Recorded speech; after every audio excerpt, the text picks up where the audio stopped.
ஏமா இங்கே பாரு, சும்மா அரைச்சம்மாவே அரைச்சின்னு இருக்காத. நான் என்ன சொன்னேன் உங்ககிட்ட, எனக்கு இந்த பொருளை இப்போ திருப்பி அனுப்பணும், ரிட்டர்னு போட்டே ஆகணும். எப்படியாவது வந்து இதை எடுத்துன்னு போங்க. இல்லைன்னு வையா, உன் ஆஃபீஸ் எங்கே இருக்குதுன்னு சொல்லி உங்கள் ஆஃபீஸ் முன்னாடியே வந்து இந்த சோஃபாவை எரிச்சு போடுறேன். சார் அதுக்கெல்லாம் ஆப்ஷன் இருக்காதுங்க சார். ஆமா, வேற என்னத்துக்கு தான் ஆப்ஷன் வச்சிருக்கிறீங்க? இல்லை சொல்ல, என்ன கேட்டாலும் ஆப்ஷன் இல்லை ஆப்ஷன் இல்லை. இதை சொல்றதுக்கு தான் நீ அங்கே உட்காந்து கிடக்குறியா? இதுக்கு தான் உன் கம்பெனி உனக்கு சம்பளம் கொடுக்குதா? ஏமா, ஒரு கஸ்டமர் கால் பண்ணி கத்தின்னு இருக்கிறான், சும்மா உக்காந்துக்கினே ஆப்ஷன் இல்லை ஆப்ஷன் இல்லைன்னு சொல்லின்னு கிடக்குற. ஏமா இந்த பாரு, உன்னால பேச முடியலன்னு வையன், ஃபோனை வச்சுட்டு போயினே இருமா. இல்லை வேற யாருக்கிட்டையாவது ஃபோனை கொடு, சும்மா போட்டு உயிரை வாங்கிக்கினு. சார் லைனில் வெயிட் பண்ணுங்க சார், ஆப்ஷன் இருக்கான்னு செக் பண்ணி சொல்கிறேன். இதுக்கும் ஆப்ஷன் தானே? சரி வெயிட் பண்ணுறேன். கமல் கடுப்பேத்துறான் கமல், இவன் போவே மாட்டேங்கிறான், எவ்வளோ சொன்னாலும் புரிஞ்சுக்க மாட்டேங்கிறாங்க. இப்போ நான் என்ன பண்ணுறது? நம்ம கிட்ட தான் வேற ஆப்ஷன் இல்லையேம்மா, சொன்னதையே திருப்பி சொல்லு. கமல் அதை தானே சொல்லிக்கிட்டு இருக்கானா, அவன் ஒத்துக்க மாட்டேங்கிறானே. இப்போ நான் என்னதான் பண்றது? நந்தினி, நம்மளால இதுக்கு ஒன்றும் பண்ண முடியாது. ரிட்டர்னு கிரியேட் பண்ணவே கூடாது இதுக்கு, சரியா? அவன் தான் பொருள் ஆர்டர் போட்டிருக்கான், அவன் தான் ரிட்டர்ன் பாலிசிலாம் செக் பண்ணிட்டு வாங்கியிருக்கணும். இப்போ அவனுக்கு அந்த பொருளை பிடிக்கலங்கிறதுக்காக அவன் ரிட்டர்ன் போடுறான்னா அதுக்கெல்லாம் நம்ம சான்ஸே கொடுக்கக்கூடாது, சான்ஸும் கிடையாது, புரியுதா? சிலர் எடுத்துக்க மாட்டான்னு சொல்லு. சரிங்க கமல், ரிலாக்ஸாக பேசு, இதே பதிலாக அவனுக்கு புரியுற மாதிரி எடுத்து சொல்லு. சரி சொல்கிறேன் சார். லைனில் வெயிட் பண்ணதுக்கு நன்றி சார். பரவாயில்லையே, கட் பண்ணிட்டு போயிட்டு இருப்பேன்னு நினைச்சேன் இந்நேரம். சரி சொல்லு, ரிட்டர்ன் எடுக்கிறீங்களா இல்லையா? சார் உங்களோட இஷ்யூ புரிஞ்சுக்க முடியுதுங்க சார், பட் இந்த ப்ராடக்ட்டை ரிட்டர்ன் எடுக்க முடியாது. ஏன்னா இந்த ப்ராடக்ட்டோட ரிட்டர்ன் பாலிசிலேயே உங்களுக்கு ப்ராடக்ட்டை பிடிக்கலங்கிற காரணத்துக்குலாம் ரிட்டர்ன் எடுத்துக்க மாட்டோம்னு கிளியராக கொடுத்துருக்காங்க செல்லர் தரப்புல இருந்து, சரிங்களா? ப்ராடக்ட்டில் டேமேஜாக இருக்கான்னு பாருங்க, இல்லை ஏதாவது டிஃபெக்டிவாக இருக்கான்னு பாருங்க. இது இல்லாமல் வேற எந்த ரீசனுக்கும் இந்த ப்ராடக்ட்டை ரிட்டர்ன் எடுக்கிறதுக்கான ஆப்ஷன் இருக்காதுங்க சார். இன்னும் அது செல்லர் தரப்புல வாங்கிக்க மாட்டான். ஏன் வாங்கிக்க மாட்டான் அந்த கம்யூனிட்டியை? இங்கே பாரு, எனக்கு அதெல்லாம் தெரியாது. இந்த பொருள் எனக்கு இப்பயே அவன் வாங்கிக்கணும், என் பணத்தை எனக்கு வச்சா ஆகணும். எனக்கு தெரியாது, எனக்கு இந்த பொருள் பிடிக்கலமா, எனக்கு பொருள் பிடிக்கலன்னா ஒரு பொருளை நாங்கள் ரிட்டர்ன் போடுறதுக்கு கூட எங்களுக்கு உரிமை இல்லைன்னா நீங்கள் என்னத்துக்கு கடையை நடத்துறீங்கன்னு நான் கேட்குறேன். கரெக்டு தான் சார், பிடிக்கலன்னா நீங்கள் அதை ரிட்டர்ன் பண்ணலாம், பட் ரிட்டர்ன் பாலிசி இருந்தால் தான் அதையுமே பண்ண முடியும். நீங்கள் ஆர்டர் பிளேஸ் பண்ணுறதுக்கு முன்னாடி அதெல்லாம் செக் பண்ணிட்டு தான் சார் பண்ணியிருக்கணும். அப்படி பண்ணியிருந்தால் மட்டும்தான் உங்களால் ரிட்டர்ன் போடுறதுக்கு ஈஸியாக இருக்கும். இவங்க கிட்ட பொருளை வாங்குறதுக்கு நம்ம படித்து பார்த்துட்டு தான் எல்லாத்தையுமே பண்ணணுமா? ஏமா, நான் படிக்காதவம்மா, எனக்கு எப்படி புரியும் உங்கள் ரிட்டர்ன் பாலிசி கிட்டர்ன் பாலிசி எல்லாம்? படிக்காத பாமர மக்கள் எல்லாம் ஏமாத்துறதுக்கு தானே இந்த மாதிரி ஒரு குழப்பத்தின்னு கிடக்குறீங்க நீங்கள். அதை முன்னாடி சொல்லிட்டு போயிருங்கம்மா. படிக்காதவங்களாம் இதில் ஆர்டர் போடாதீங்க, ஆர்டர் பண்ணால் ஏமாற்றி போடுவோன்னு சொல்லுங்க. அதை விட்டுட்டு எதுக்கு என்னத்தையோ சுற்றி வளைச்சி பேசின்னு இருக்கிற? செல்லர் வாங்கிக்க மாட்டான், ரிட்டர்ன் எடுத்துக்க மாட்டான்னு எதுக்கு தேவையில்லாததெல்லாம் பேசின்னு கிடக்குற? படிக்காதவங்கலாம் போடாதீங்க ஆர்டர்னு சொல்லு. சார் பாலிசி உட்பட்டு என்ன இருக்கோ அதை தான் சார் சொல்லிக்கிட்டு இருக்கேன், ரிட்டர்னுக்கான ஆப்ஷன் இல்லைங்க சார். ஐயா, உனக்குலாம் அறிவு இருக்குமா இருக்காதா? சொன்னதே திருப்பி சொல்லின்னு கிடக்குற. நான் தான் சொல்கிறேன்ல இந்த பொருள் எனக்கு பிடிக்கலன்னு. ஏமா, நீங்கள் அப்படியே அந்த ஆன்லைனில் உங்கள் ஆப்பில் காட்டும் போது இந்த கலரு கிரே கலரு நல்லா பளிச்சுன்னு இருந்தது. ஆனால் வீட்டுக்கு வரும்போது கன்றாவியா வெளுத்து போன கலர்ல இருக்குது. 10 பேர் காரி துப்பி இருப்பான் போல இருக்குது, அந்த மாதிரி இருக்குது இந்த சோபா. இதுல போய் அவனா உட்கார முடியுமா? முதல்ல இந்த பாகத்துக்கே அசிங்கமா இருக்குதுமா. இது என் வீட்டுல இருந்தா என் வீட்டோட அழகே போயிடும், அந்த மாதிரி கேவலமா இருக்குது. இது இப்போ நீங்க ரிட்டர்ன் எடுத்துக்கிறீங்களா இல்ல உங்க ஆபீஸ் அட்ரஸ் எதுன்னு நீ சொல்லு. இஷ்டத்துக்கு பேசின்னு கிடக்குற நீ. ஸோ கடவுளே, கமல் எனக்கு அடுப்பேத்துறான் கமல், இவன் இஷ்டத்துக்கு பேசுறான் கமல். என்ன பேச்சையே காணும்? ஏமா லைன்ல தான் இருக்கிறியா இல்லை காலை கட்டு பண்ணிட்டு போயிட்டியா? சார் உங்களோட டீட்டெயில்ஸ் தான் சார் செக் பண்ணிக்கிட்டு இருக்கேன் சார். எங்கள் சைடில் முடிஞ்ச அளவுக்கு நானும் ட்ரை பண்ணி பார்த்தேன் சார், ஆனால் ரிட்டர்ன் போடுறதுக்கு ஆப்ஷன் இல்லை சார், சரிங்களா? இந்த ப்ராடக்ட்டுக்கு ரிட்டர்ன் பாலிசி இருந்தால் மட்டும்தான் எங்களால் ரிட்டர்ன் எடுத்துக்க முடியும். அப்போ தான் செல்லரும் இந்த ப்ராடக்ட்டை வாங்கிப்பாங்க, அப்போ தான் உங்களுக்கு ரீஃபண்டாக வரும். ரிட்டர்ன் பாலிசியே இல்லாத போது இந்த ஆப்ஷன் எதுவுமே இருக்காதுங்க சார், சரிங்களா? அப்போ அவள் தானே எனக்கு நாமத்தை போட்டிங்க, அவள் தானே 25,000 வீணா போச்சு. அவள் தான் போ, இந்த 25,000 குத்தி இந்த அசிங்கத்தை வாங்குறதுக்கு தானே இவ்வளோ கஷ்டப்பட்டேன்னா? ஐயோ, இவ்வளோ காசு குத்து வாங்கி ஒரு ரிட்டர்ன் கூட போட முடியலையே, இது சரிப்பட்டு வராது. இது நீங்க என்ன மன உளைச்சலுக்கு ஆளாக்குறீங்க. நான் இப்போ தூக்குல தொங்க போறேன், இது எல்லாத்துக்கும் நீங்க தான் காரணம்னு எழுதி வச்சுட்டு தொங்குறேன். என்னது கமல், கமல் இவன் தூக்குல தொங்க போறேன்னு சொல்றான் கமல். தொங்கி சாப்பிட்டோம், நீ எதுக்கு கவலைப்படுற? இங்க பாரு, நீ அவன்கிட்ட என்ன பாலிசி அதை மட்டும் சொல்லி வேற எதுவும் பேசாத. கமல் எனக்கு பயமா இருக்கு கமல். அவன் சும்மா பூச்சாண்டி காமிக்கிறான் நந்தினி, நீ பயப்படாத. சோஃபாக்காகலாம் அவன் போய் சாக மாட்டான், சரியா? நீ என்ன பண்ணு, அவன்கிட்ட நீங்க சொன்னதை எல்லாம் நாங்க செல்லருக்கு ஃபீட்பேக்ல இன்ஃபார்ம் பண்றோம். ஸோ நெக்ஸ்ட் டைம் நீங்க ஆர்டர் பிளேஸ் பண்ணும்போது நீங்க அதோட டேர்ம்ஸ் அண்ட் கண்டிஷன்ஸ் படிச்சுக்கோங்க. சப்போஸ் உங்களால அது பண்ண முடியல அப்படிங்கிற பட்சத்துல நீங்க எங்களுக்கு கால் பண்ணி அந்த ப்ராடக்ட்டோட டீட்டெயில் கேளுங்க, நாங்களே எல்லாத்தையுமே உங்களுக்கு சொல்லுவோம். அதுக்கப்புறமா நீங்க ஆர்டர் பிளேஸ் பண்ணுங்க அப்படின்னு பேசு. கமல் மறுபடியும் அவன் வேற எதனா சொன்னான்னா என்ன பண்றது? அவன் என்ன சொன்னாலும் இதுதான் பதில் நந்தினி, ஓகேவா? அதுவும் இல்லாம நம்ம கிட்ட ஆப்ஷன் இல்லை, உண்மையிலேயே இருந்தா கண்டிப்பா பண்ணி கொடுத்துருக்கலாம். இல்லைங்கிறதுனால தான் இப்படி போராடிக்கிட்டு இருக்கோம். நீ அவன்கிட்ட சொல்லு, அவன் இஷ்டம் இருக்கு எதையாவது நீ அவன்கிட்ட பேசுமா? சரி சார், லைனில் வெயிட் பண்ணதுக்கு நன்றி சார். என்னம்மா உன் இஷ்டத்துக்கு நீ பாட்டுன்னு காலை ஓல்டு போட்டு போயினே இருக்கிற? இல்லை என்னை பார்த்தா எப்படி தெரியுது உனக்கு? இதெல்லாம் சரிப்பட்டு வராது. நான் இப்போவே போய் தூக்கில் தொங்குறேன், என் சாவுக்கு நீ தான் காரணம்னு எழுதி வச்சுட்டும் போவேன். ஏம்மா உன் பேர் நான் சொல்லு முதல்ல. நந்தினி சிவகுமார். நந்தினியா? சரி சரி எழுதி வச்சுக்கிறேன். திமிரு பிடிச்சி போய் பேசின்னு கிடக்குறேன் நீனு. ஒரு பொருளை ரிட்டர்ன் போட சொன்னா ரிட்டர்ன் போடுறதுக்கு வக்கு இல்லை. உங்க இஷ்டத்துக்கு காலை ஓல்டு மட்டும் போட்டுட்டு போவேன். சரி சரி இரு. இன்னும் 10 நிமிஷத்துல பாரு போலீஸ்காரங்க வருவாங்க உன் கம்பெனியை தேடி. சார் ப்ராடக்ட்டை ரிட்டர்ன் எடுக்கிறதுக்கு வக்கு இல்லாமலாம் இல்லை சார். ரிட்டர்ன் பாலிசி இருந்தால் மட்டும்தான் எடுக்க முடியும். சரிங்களா? நீங்கள் ஆன்லைனில் ஒரு பொருளை ஆர்டர் பண்ணுறீங்கன்னா அதோட terms and conditions, return policy, ப்ராடக்ட்டோட டீட்டெயில்ஸ் எல்லாத்தையுமே நீங்கள் பார்த்துட்டு படிச்சுட்டு தான் எடுக்க முடியும். சப்போஸ் உங்களுக்கு படிக்கிறதுல எதனா சிரமம் இருக்குது, அது முடியல அப்படின்னா நீங்கள் எங்களுக்கு கால் பண்ணி கேட்கலாம். நாங்கள் 24 மணி நேரமும் அவைலபிளாக தான் இருப்போம். சரிங்களா? 24/7 கஸ்டமர் கேர் சென்டர் தான் இது. நீங்கள் கால் பண்ணி நீங்கள் எப்போ கேட்டாலும் டீட்டெயில்ஸ் நாங்கள் சொல்ல போகிறோம். அதுக்கப்புறம் நீங்கள் ஆர்டர் பண்ணிக்கோங்க. ஸோ நெக்ஸ்ட் டைம் நீங்கள் வந்து டேக் கேர் பண்ணிக்கோங்க சார். ஓகேங்களா? நந்தினி ரிலாக்ஸாக பேச, டென்ஷன் ஆகாத. இப்படி அடுத்தவங்க வயிற்றுல அடிச்சு பழைக்கிறீங்களே, நீங்களாம் உருப்பிடுவீங்களா?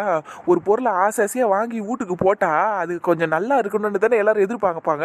25,000 ரூபாய் கொடுத்து நான் வாங்குவேனா, இவங்க இதை கேவலமான பொருள் அனுப்புவாங்களாம். கேட்டால் ரிட்டர்ன் எடுத்துக்க முடியாதுன்னு சொல்லுவாங்களாம். என்ன இளவு இதெல்லாம். சி, 25,000 ரூபாய் நான் எங்கேயும் தொலைச்சேன்னு வச்சுக்கிறேன். நீ ஃபோனை வைமா. உன் கம்பெனியும் உருப்படாது, நீயும் உருப்பட மாட்டேன். நல்லா நொய் பேசுறல. வாங்குற காசுக்கு விசுவாசமாக இருந்தால் மட்டும் போத்தாதுமா. கொஞ்சமாவது மனசாட்சி வேணும். அதெல்லாம் உங்களுக்கு கிடையவே கிடையாது. நீங்கெல்லாம் நாசமா போயிடுவீங்க. உங்க ஆன்லைன் அப்படியே நாசமா போயிடும். நந்தினியே போனை வச்சுட்டானாடி அவன். உரம்புக்கு வச்சு தொலைச்சிட்டாண்டி. என்னை உருப்பிடவே மாட்டேன்னு சொல்லிட்டான் தெரியுமா? எனக்கு அப்படியே கடுப்பா வருது இப்ப. ஓ கடவுளே. ஃப்ரீயா விடுறி. சில கஸ்டமர்ஸ்ல அப்படித்தான் இருப்பாங்க. நாம தான் சாஃப்டா ஹேண்டில் பண்ணணும். சோபிய சா வச்சிரும். உன்னை சும்மா இரு கொஞ்ச நேரம். ஓ கடவுளே, அவன் என்னென்ன பேச்சு பேசிட்டான் தெரியுமா? சரி ரிலாக்ஸா இரு நந்தினி. ஆமா நீங்க சொல்லுவீங்க, நீங்க தான் டிஎல் ஆச்சு. உங்க உட்காந்து எடுத்தா தானே தெரியும் காலெல்லாம். நான் இதெல்லாம் எடுக்காமையா இங்க வந்து நினைக்கிறேன். நான் ஒன்னும் அப்படி எல்லாம் சொல்லல. நீ இப்ப அப்படிதானே சொன்ன. சரி விடுங்களா. இப்ப என்ன திட்ட போறீங்களா நீங்க? நான் ஏமா திட்ட போறேன். சரி நீ ரிலாக்ஸா இரு. கமல் நான் ஒரு பிரேக் போயிட்டு வந்துருவா. சரிம்மா போயிட்டு வா. லேடிஸ் பிரேக்கு கேட்டால் மட்டும் உடனே கொடுத்துருவாரு. இரு இது நான் கேட்குறேன் போரிப்போ. சார் கமல் சார், எனக்கு ஒரு பிரேக் வேணும் சார். பிரேக்கெல்லாம் இப்போ கொடுக்க முடியாதுடா. ஏற்கனவே இங்கே 2-3 பேர் பிரேக்கில் இருக்காங்க. நந்தினி நீ டக்குனு போயிட்டோமா? சரிங்க கமல். ஆம்பளைங்க பிரேக்கு கேட்டால் எங்கே கொடுக்குறாங்க? பேசாமல் நாலுலேருந்து நானும் சுடிதார் மட்டும் வந்துடலான்னு இருக்கேன். ஏன்டா அபி, எதுக்குடா உனக்கு இந்த தேவையில்லாத மானுகிட்ட போயிட்டு? பின்ன என்னம்மா பண்றது? நீங்கெல்லாம் பிரேக்கு கேட்டீங்கன்னா உடனே அமுச்சு விட்டுறாரு. ஆனா நான் கேட்டா மட்டும் இல்ல விக்கி அண்ணனோ இல்ல தீபக் அண்ணனோ கேட்டா இல்ல நீங்க இப்பெல்லாம் போகக்கூடாது அப்புறமா போங்கன்றாரு. என்ன பண்றது? லேடிஸா இருக்கிறவங்களுக்கு மட்டும்தான்ப்பா நிறைய சலுகை கிடைக்குதுங்க. இந்த பாரு அந்த பொண்ணு பிரேக்க போக சொல்லி 5 நிமிஷம் ஆகுது, இன்னும் உட்காந்து கிடக்குது. ஏன் நந்தினியா என்னதான் பண்ணிட்டு கிடக்குற? நீ டேக் பண்ணிக்கிட்டு இருக்காண்டா அபு, சும்மா இரா. அதெல்லாம் அப்புறம் பண்ணிக்கலாம். கிடக்குறேன் பிரேக் போயிட்டு வா, அப்பதானே நான் போக முடியும். மூஞ்ச உடச்சிருவேன். அம்மா நீ டேக் பண்ணிட்டு போமா. தோ கமல் முடிக்க போறேன். ஐயோ அப்படியே கொஞ்சம் இருப்பா பொண்ணுங்களா. ஐயோ கடவுளையே பத்திக்கிட்டு வருது எனக்கு. ஏங்க 10 நிமிஷம் தானே பிரேக் கேட்டு வந்தேன், அதுக்குள்ள துரத்திக்கிட்டு வந்துட்டீங்க நீங்க. எங்க நான் ஒன்னும் துரத்திக்கிட்டு எல்லாம் வரல. உங்ககிட்ட ஒரு விஷயம் பேசலான்னு வந்தேன். என்னன்னு சொல்லுங்க. இந்த கஸ்டமருங்க பேசுறதெல்லாம் டென்ஷன் எடுத்துக்காது சரியா? அவங்க காசு கொடுத்து பொருளை வாங்குறாங்க, அப்படித்தான் பேசுவானுங்க. நீ எதையும் கண்டுக்காது. எங்க அவன் என்னென்ன பேச்சு பேசலாம் தெரியுமா? நீ உருப்பிட மாட்டேன், இந்த உன் பேரை சொல்லி நான் வந்து உன் பேரை எழுதி வச்சுட்டு தூக்க மாட்டேங்கிறேன். அதுக்கப்புறம் நீ எந்த இடத்துல வேலை செய்யறேன்னு சொல்லி அந்த இடத்துல நான் வந்து இந்த சோஃபாவை தூக்கி போட்டு ஏறிக்கிறேன். இந்த உன்னை தேடி போலீஸ்ல இருந்து ஆள் வருவாங்க, அப்படி இப்படின்னு எல்லாம் பேசினாங்க. அவன் இதையெல்லாம் எப்படிங்க கண்டுக்காம இருக்க சொல்றீங்க?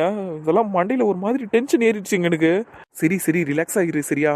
என்ன வேணாலும் பேசட்டும். இந்த காதில் வாங்கி அந்த காதில் விட்டுரு ஓகேவா? எப்படி தான் மிரட்டுவானுங்க, நீ அதுக்கெல்லாம் வந்து உடனே பயந்துடாது.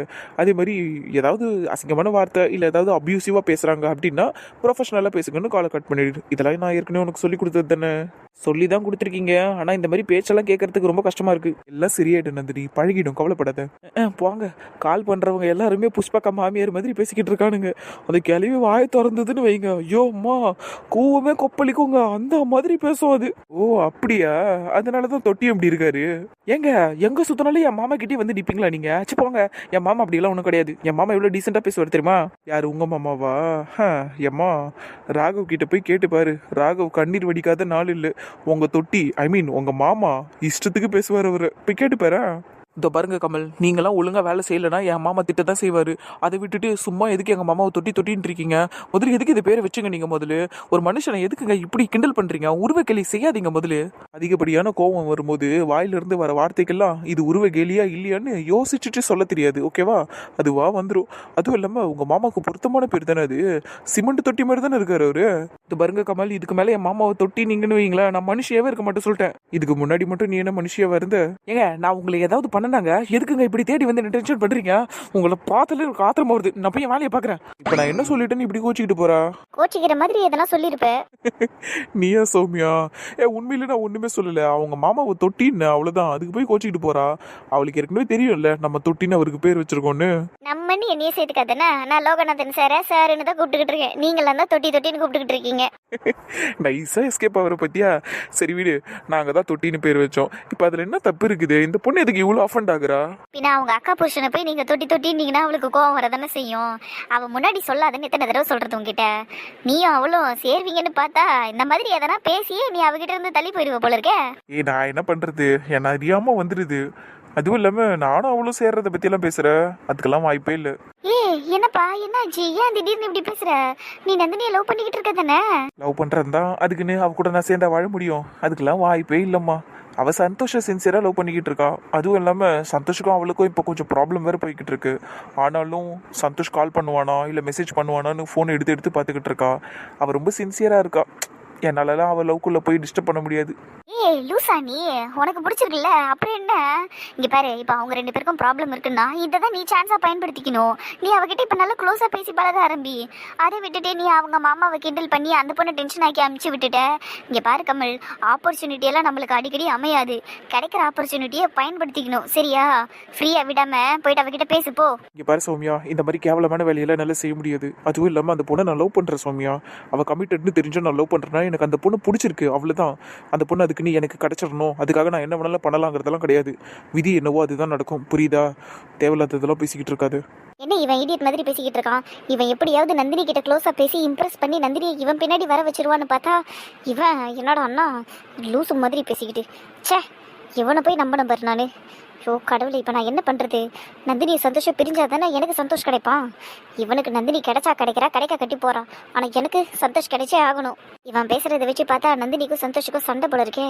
எப்படியாவது இந்த சண்டையை யூஸ் பண்ணி சந்தோஷம் நம்ம பக்கம் வர வைக்கணும் பழையபடி. சரி, முதல்ல சந்தோஷ்க்கு ஃபோன் பண்ணி பேசலாம். காலையிலேருந்து ஒரு வேலையும் ஓட மாட்டேங்குது. மைண்டு ஃபுல்லாக அவளியே இருக்கா. எங்கேருந்து நான் என் வேலையை பார்க்குறது? பேசாமல் ஒரு மெசேஜ் பண்ணிடுவோம்மா நாமளே, இல்லை கால் பண்ணி பேசிடலாமா? வேணாம். காலையில் போய் வீரவசனம்லாம் பேசிட்டு வந்தோம். இனிமேல் நீயா பேசுகிற வரைக்கும் நான் அவங்ககிட்ட பேச மாட்டேன்னு.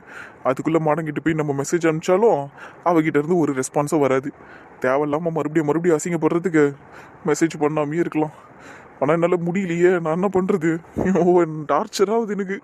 அடியே ஒரு மெசேஜ் மட்டும் எனக்கு அனுப்பி பாருடி, அடுத்த செகண்டே உனக்கு ரிப்ளை பண்ணுவேன். ஐயோ கடவுளே, என் நிலைமை இப்படி ஆயிடுச்சே. இந்த சின்ன வயசுல எதுக்கு இந்த பொண்ணுக்கு இவ்வளோ ஈகோ? ஆமாம், அது என்ன குழந்தையா? 22 வயசு ஆகுதுலாம் திரும்ப மாட்டுக்கு. எதுக்கு இவ்வளோ ஈகோ பிடிச்சிக்கிட்டு சுற்றுதுன்னு தெரில. ஓ கடவுளே, உன் ஈகோவெல்லாம் ஓரமாக தூக்கி வச்சுட்டு ஒரே ஒரு மெசேஜ் பண்ணிடி, அடுத்த செகண்டே நான் உனக்கு ரிப்ளை பண்ணுறேன். ஃபோன் அடிக்குது. சே, சௌமியா கால் பண்ணுறா. நந்தினியா இருக்கோன்னு நினச்சேனே. நீ எதுக்கு இப்போ கால் பண்ணுறான்னு தெரியல. சரி கேட்போம். Hello. Hi Santosh. Hi Soumya. என்னப்பா ஹாய்லயே இவ்வளோ சோகம் தெரியுது? அதெல்லாம் ஒன்றும் இல்லை சௌமியா, நான் கொஞ்சம் பிஸியாக இருக்கேன். சரி. அப்புறம் சண்டே எப்படி கீதா கல்யாணத்துக்கு வரீங்கல்ல நீயும் நந்தினியும்? கீதா கல்யாணத்துக்கா? அது கொஞ்சம் டவுட்டு தான் சௌமியா, வரது டவுட்டு தான். ஏன் சந்தோஷ், என்னாச்சு? நந்தினி கூட தான் பிளான் பண்ணி வச்சுருந்தேன் போகணுன்னு. ஆனால் நந்தினி என் கூட வருவாளான்னு தெரியல சண்டே. நானும் போய் கூப்பிட போகிறதில்ல. ஸோ மேரேஜுக்கு வர்றது கஷ்டம்தான். நான் எங்கேயும் போகிறதா இல்லை.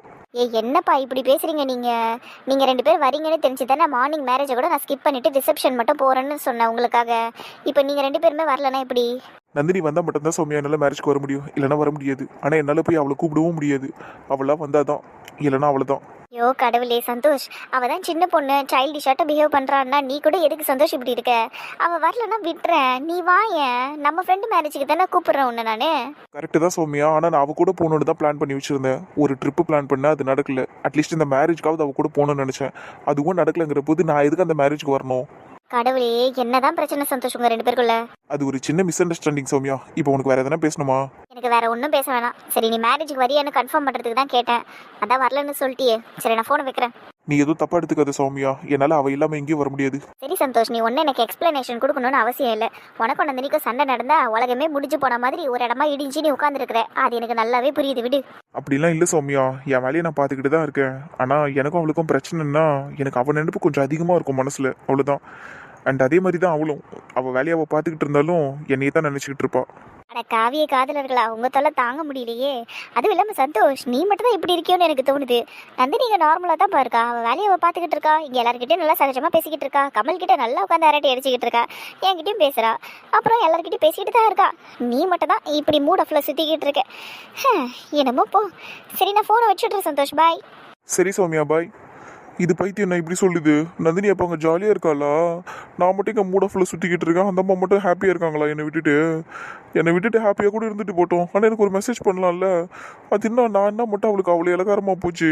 நான் ரொம்ப இறங்கி போகிறதுனால தான் அவள் என்னை மதிக்க மாட்டான்னு நினைக்கிறேன். சரி ஓகே, அப்படி இருந்துட்டு போட்டோம். நான் என் வேலையை பார்க்குறேன். மேடமா இன்னைக்கு என்கிட்ட வந்து பேசுகிறாங்களோ அன்றைக்கி பேசட்டும். 3 நாள் அவர்கிட்ட பேசாமல் இருந்தாலும் அவர் எனக்கு மெசேஜ் பண்ணிக்கிட்டு இருந்தாரு, கால் பண்ணிக்கிட்டு இருந்தாரு. ரிப்ளையே நான் பண்ணலனாலும் அது எல்லாத்தையும் அவர் பண்ணிக்கிட்டு இருந்தாரு. இப்போ ஒன்றும் வரலையா காலையிலேருந்து மெசேஜு? அதான் மண்டை குடைச்சலாக இருக்குது. என்ன பண்ணுறது? பேசாமல் வெக்கமான சூடு சொர்ணையெல்லாம் தூக்கி போட்டு அவர்கிட்ட பேசிடலாமா? மனசு இடம் கொடுக்க மாட்டேங்குது. அந்த ஆள் என்னை வெறுப்பேத்துறாரு எப்போ பாரு. எதையாவது ஒன்று சொல்லி திட்டுறாரு. எனக்கு கஷ்டமாக இருக்குது. இதெல்லாம் சொன்னாலும் புரிஞ்சுக்க மாட்டேங்கிறாரு. அவர் பக்கம் தான் நியாயம் இருக்குங்கிற மாதிரி பேசுகிறாரு. இப்போ நான் என்ன பண்ணுறது? சும்மா ஒரு மெசேஜ் ஆயின்னு அனுப்புவோமா? சி, நல்லா இருக்காது அதெல்லாம். வேணவே வேணாம். பேசினா நேரில் போய் பேசிக்கலாம். திட்டலாம் போயிட்டு. ஏ நந்தினி, என்ன தனியாக நின்று புலம்பிக்கிட்டு இருக்க? வேற வழி? என்ன சந்தோஷுக்கும் உனக்கும் கிளாஷா? அது ஒரு 3 நாளாக போய்கிட்டு தான் இருக்கு. அடேங்கப்பா, 3 நாளெல்லாம் பேசாம இருப்பீங்களா நீங்க? திருத்தம், நான் மட்டும்தான் அவர்கிட்ட பேசல. அவர் என்கிட்ட பேசிக்கிட்டு தான் இருந்தாரு. இன்னைக்கு காலையில இருந்து தான் பேசாம போனாரு. அதான் அவர்கிட்ட பேசலாமா வேணாமான்னு நின்று யோசிச்சுக்கிட்டு இருக்கேன். எதுக்கு யோசிச்சுக்கிட்டு ஈகோவை விட்டுட்டு ஃபோன் பண்ணி பேச அவன்கிட்ட? ஈகோவா? எனக்கா? ஏங்க அதெல்லாம் ஒன்றும் கிடையாது எனக்கு. இப்படி பேசாம வீம்பு பிடிக்கிறேன்னா அதுக்கு பேர் ஈகோ தானம்மா? ஏங்க நான் பேசாம வீம்பு பிடிக்கிறேன்னா எனக்கு அவர் மேலே கோவம் இருக்குது, அதனால தான் நான் பேசாமல் இருக்கேன். மற்றபடி ஈகோலாம் ஒன்றும் கிடையாது. சந்தோஷம் மேலே எனக்கு அது வரவும் வராது. நான் எங்க அவர்கிட்ட போய் ஈகோவெல்லாம் காட்ட போகிறேன்? நீங்கள் வேற. பேசாம இப்படி பிடிவாதம் பிடிச்சிக்கிட்டு நின்னா அதுக்கு பேர் ஈகோன்னு தாம்மா சொல்லுவாங்க. சரி விடு, அதை நீ கோவமா பாக்குற. சரி அப்படியே இருந்துட்டு போட்டோம். எனிவேஸ், நீங்க 2 பேரும் பேசி சரியாயிட்டீங்கன்னு வைங்களேன், சண்டே மேரேஜுக்கு போறதுக்கு வசதியா இருக்கும். அதை தான் இப்போ அவனுக்கும் ஃபோன் பண்ணி சொன்னேன். எப்படியாவது நந்தினியை காம்ப்ரமைஸ் பண்ணி சண்டே அவளை மேரேஜுக்கு கூட்டிட்டு வாடான்னு சொன்னேன். ஆனா அவன் எங்கே கேட்கறான்? என்னாலலாம் அவகிட்ட பேச முடியாதுன்ட்டான்.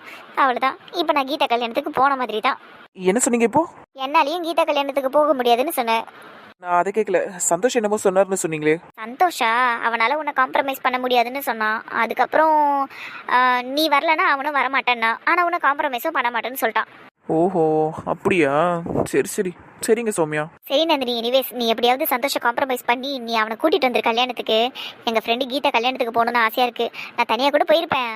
ஆனால் எனக்கு அது ஒரு மாதிரி அன்கம்ஃபர்டபுளாக இருக்கும். அதனால தான் நீங்கள் 2 பேரும் வந்தீங்கன்னா நல்லாயிருக்கும். நீ ப்ளீஸ் அவனை கொஞ்சம் பேசி காம்ப்ரமைஸ் பண்ணு. ட்ரை பண்ணுறேன். ஓகே நந்தினி, எனக்கு வேலை இருக்கு, நான் போயிட்டு வரேன். ஓகே சௌமியா. எப்படியோ சந்தோஷ் இவளை காம்ப்ரமைஸ் பண்ண மாட்டான்னு இவகிட்ட போட்டு கொடுத்தாச்சு. இது ஒன்று போதும், இவங்க 2 பேருக்கும் பிரச்சனை இன்னும் அதிகமாகும். ஓ, சாரால காம்ப்ரமைஸ் பண்ண முடியாதம்மா? சரி பார்த்துக்கிறேன் நானும் அதை. நானும் உங்ககிட்ட வந்து பேச மாட்டேன் சந்தோஷ். எத்தனை நாளைக்கு நீங்கள் என்கிட்ட பேசாமல் இருக்கீங்கன்னு நானும் பார்க்குறேன். டேய், இப்போ எதுக்கு சப்பாத்தி வேணாங்கிற?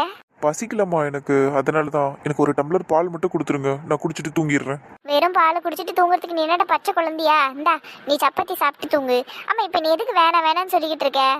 அதுவாம்மா, அது வந்து சரி வந்து போய் நல்லா இழுத்துக்கிட்டு இருக்காது. நந்தினிக்கும் உனக்கும் இன்னும் சண்டை போயிட்டு இருக்கு, அவ்வளவுதானே? அதனால தானே இப்போ சப்பாத்தி வேணாங்கிற? அதுதான் ரீசனா இருந்தா நீங்க திட்டுவீங்களா என்ன? கண்டிப்பா. அப்ப நான் வேற எதனா ரீசன் சொல்லட்டாமா? ஏன்டா இப்படி பண்ற நீ? கொஞ்சமாவது மெச்சூர்டா இருடா. நீ எல்லார்கிட்டயும் சொல்லுவ எல்லாரும் மெச்சூர்டா இருங்கன்னு. இப்போ நீ என்ன பண்ணிக்கிட்டு இருக்க? அவகிட்ட சண்டைன்னா நீ சாப்பிடாம இருப்பியா? சாப்பிடுறா. நான் மெச்சூர்டா தாம்மா இருக்கேன். ஆனாலும் எனக்கு அவகிட்ட பேசலன்னா மைண்டே ஓட மாட்டேங்குதுமா. ஒன்று நான் பேசணும், இல்லை அவன் என்கிட்ட பேசணும். 2 பேருமே இப்படி பேசாமல் இருக்கிறது ரொம்ப கஷ்டமாக இருக்குமா. 3 டேஸாக நான் அவள்கிட்ட பேசிக்கிட்டே இருந்தேன்னா எனக்கு அது பெருசாக மிஸ் பண்ண மாதிரி தெரியல. நீங்கள் காலையிலேருந்து இப்போ வரைக்குமே நான் அவகிட்ட பேசலை. அதுவே எனக்கு ஒரு மாதிரி இருக்குது. சரி, இப்படி ஃபீல் பண்ணிக்கிட்டு உட்காந்துருக்கிறதுக்கு போய் பேசிடலாம்ல? அது எப்படிம்மா என்னால் முடியும்? எப்போவுமே நான் தான் இறங்கி போய்கிட்டு இருக்கேன் அவகிட்ட. ஏன் அவள் என்கிட்ட இறங்கி வரமாட்டாளா ஒரு தடவை கூட?